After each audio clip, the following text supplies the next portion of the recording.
కాంగ్రెస్ నిర్వీర్యం చేయాలని మోదీ ప్లాన్ చేస్తున్నారని కేంద్ర ప్రభుత్వంపై కాంగ్రెస్ పార్టీ రాష్ట్ర అధికార ప్రతినిధి ప్రియాంక దండి పేర్కొన్నారు. ఈ మేరకు విశాఖ నగరంలో ఏర్పాటు చేసిన మీడియా సమావేశంలో ఆమె మాట్లాడుతూ దేశంలో నియంత పాలన నడుస్తోందని, నరేంద్ర మోడీ ప్రభుత్వం ప్రతిపక్ష కాంగ్రెస్ బ్యాంక్ అకౌంట్ నిలిపివేయడమే అందుకు నిదర్శనమని మండిపడ్డారు.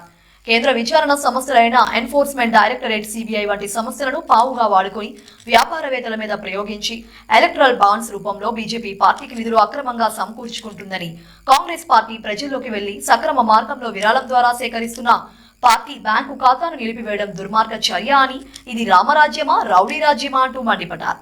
అనంతరం కాంగ్రెస్ పార్టీ రాష్ట్ర ప్రధాన కార్యదర్శి వజ్జిపర్తి శ్రీనివాస్ మాట్లాడుతూ కాంగ్రెస్ ఈ దేశంలో శక్తివంతమైన పార్టీ అని, వచ్చే ఎన్నికలలో కాంగ్రెస్ ను నిలువరించే ప్రయత్నంలో భాగంగా దొంగదారిలో కేంద్ర ప్రభుత్వం తన ప్రయత్నాలు మొదలుపెట్టిందని, వచ్చే ఎన్నికల్లో కాంగ్రెస్ తో కూడిన ఇండియా కూటమి అధికారంలోకి రాకుండా ఎవరూ అడ్డుకోలేరని ఆయన పేర్కొన్నారు. ఈరోజు 2 నెలల్లో ఎన్నికలున్నాయనగా ఐటీ డిపార్ట్మెంట్ కాంగ్రెస్ పార్టీకి సంబంధించిన 11 బ్యాంక్ అకౌంట్ని ఫ్రీజ్ చేయడం జరిగింది, including that of NSUI and youth Congress.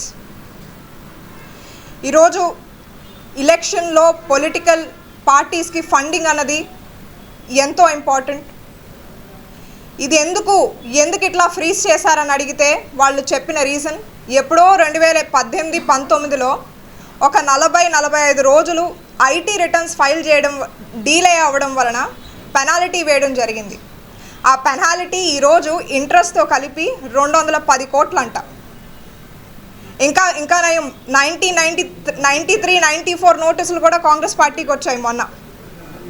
వాళ్ళు ఏం చెప్తున్నారంటే ట్రైబ్యునల్ కూడా 115 crores as a part of regular procedure మేము ఫ్రీజ్ చేయడం జరుగుతుంది అని చెప్పారు. ఈరోజు నిజంగా కాంగ్రెస్ కరెంట్ అకౌంట్ ఖాతాల్లో 115 crores లేదు అంటే వీళ్ళు పూర్తిగా కాంగ్రెస్ ఖాతాల్ని ఫ్రీజ్ చేసి కాంగ్రెస్ని టార్గెట్ చేయాలి, అపోజిషన్ పార్టీని టార్గెట్ చేయాలని నిర్ణయించుకున్నారు. దానివల్ల ఈరోజు కాంగ్రెస్ పార్టీ క్యాండిడేట్స్కి సపోర్ట్ చేయాలన్నా, వాళ్ళ ఎలక్షనీరింగ్ చేయాలన్నా, కాంగ్రెస్ నాయకులు ఎలక్షన్ సమయంలో ట్రావెల్ చేయాలన్నా, శాలరీస్ ఇవ్వాలన్నా కూడా కాంగ్రెస్కి ఈరోజు చాలా కష్టంగా ఉంది. మీ అందరూ ఎక్స్పీరియన్స్ చేశారు కోవిడ్ సమయంలో, ఎస్పెషలీ డిమానిటైజేషన్ టైంలో. మన సొంత డబ్బులు మన సొంత బ్యాంక్ అకౌంట్ల నుంచి మనం విత్డ్రా చేసుకోలేని పరిస్థితి.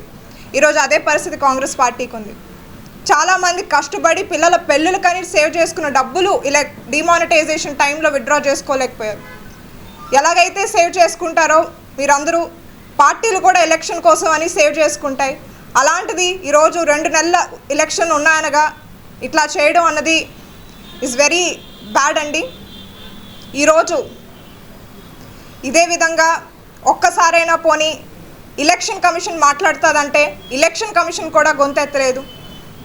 ఒక ప్రిన్సిపల్ అపోజిషన్ పార్టీ ఈరోజు కాంగ్రెస్ పార్టీ, దేశంలో 20% of the people have voted for us, 20% of the voters of this country are with అస్.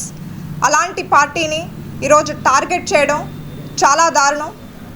ఒక విధంగా ఒక పక్కన రూల్స్ మాట్లాడుతున్నారు బీజేపీ, ఇంకో పక్కన రీసెంట్గా మ్యాటర్ సబ్జుడిస్లో ఉంది అనగా 65 crores కాంగ్రెస్ బ్యాంక్ అకౌంట్ నుంచి డైరెక్ట్గా విత్డ్రా చేశారు. ఏదైతే బీజేపీ పార్టీ చేస్తుందో ఈ దురాఘాతాలన్నిటికీ కూడా త్వరలోనే ముగింపు పలికే దశగా కాంగ్రెస్ పార్టీ చర్యలు తీసుకుంటుంది. భారతదేశంలో సోషల్ మీడియా వచ్చాక కాంగ్రెస్ పార్టీని భూతద్దంలో చూపించి ఏదో కాంగ్రెస్ పార్టీ అంటే అవినీతి పార్టీగా ముద్ర వేసి అనేక రకాలుగా కాంగ్రెస్ పార్టీని బద్నాం చేసి ఆ రోజు ఎలక్షన్లో 2014లో అధికారం చేపట్టడం జరిగింది. కానీ నాడున్నటువంటి యువత 21 సంవత్సరాలు 25 సంవత్సరాలు ఉన్నటువంటి యువత అంతా కూడా నిజంగానేమో కాంగ్రెస్ పార్టీ ప్రజల్ని ఈ దేశాన్ని వెనుకబడించిందేమో అని అమాయకంగా ఆలోచించి ఆ రోజు బీజేపీ పార్టీకి మెజార్టీ ఇవ్వటం జరిగింది. కానీ ప్రజలు, యువకులు, విద్యావంతులు ఈరోజు తెలుసుకున్నారు కాంగ్రెస్ పార్టీయే ఈ దేశానికి దశాదిశ నిర్దేశించింది. అనేక ప్రభుత్వ రంగ సంస్థలు తెచ్చింది కాంగ్రెస్ పార్టీనే. అవినీతి అని చెప్పారు కానీ ఒక్క కాంగ్రెస్ పార్టీ నాయకుడిని కూడా ఏ జైల్లో పెట్టలేకపోయారు, ఎక్కడ కూడా ప్రాసిక్యూషన్ చేయలేకపోయారు. గారు అదేవిధంగా జనరల్ సెక్రటరీ వజ్రపతి శ్రీనివాస్ గారు, మరో జనరల్ సెక్రటరీ గుత్తూరు శ్రీనివాస్ గారు, అదేవిధంగా మురారి గారు, అందరికీ నా హృదయపూర్వక నమస్కారాలు తెలియజేసుకుంటూ, ఈ రోజున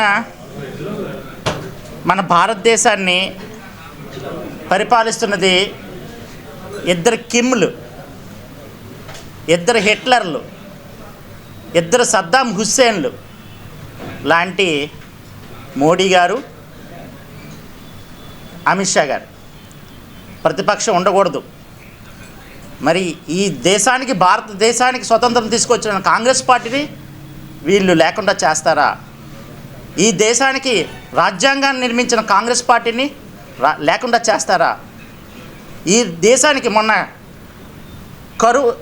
ఏదైతే కరోనా వచ్చిందో ఆ రోజు 1,00,000 మందికి ఉపాధి హామీ పథకం ఇచ్చారంటే దాన్ని సృష్టికర్త ఎవరు? కాంగ్రెస్ పార్టీ కాదా? మరి ఆర్టీఐ యాక్ట్ తీసుకొచ్చింది ఎవరు? కాంగ్రెస్ పార్టీ కాదా? మరి మన విశాఖపట్నం తీసుకుంటే ఇక్కడ కట్టిన కంపెనీస్ ఎవరివి? మన ఆంధ్రప్రదేశ్లో తీసుకుంటే నాగార్జున సాగర్ ఎవరు కట్టారు? భారతదేశానికి హిరాకుడ్, బాక్రా నంగల్ ఇట్లాంటి అద్భుతమైన ప్రాజెక్టులు ఎవరు కట్టారు? ఆఖరికి ఒక రైల్వే జోన్ ఇవ్వలేకపోయావే ఈ 10 ఏళ్ల కాలంలో. ఆఖరికి ఒక పోలవరం ప్రాజెక్టుని కట్టలేకపోయావే ఈ 10 ఏళ్ల కాలంలో. ఒక కంపెనీని, కొత్త కంపెనీని కట్టలేకపోయావే భారతదేశంలో. మరి ఈరోజు వచ్చి కాంగ్రెస్ పార్టీ అకౌంట్స్ ఫ్రీజ్ చేసిస్తే ప్రజలు ఊరుకుంటారా?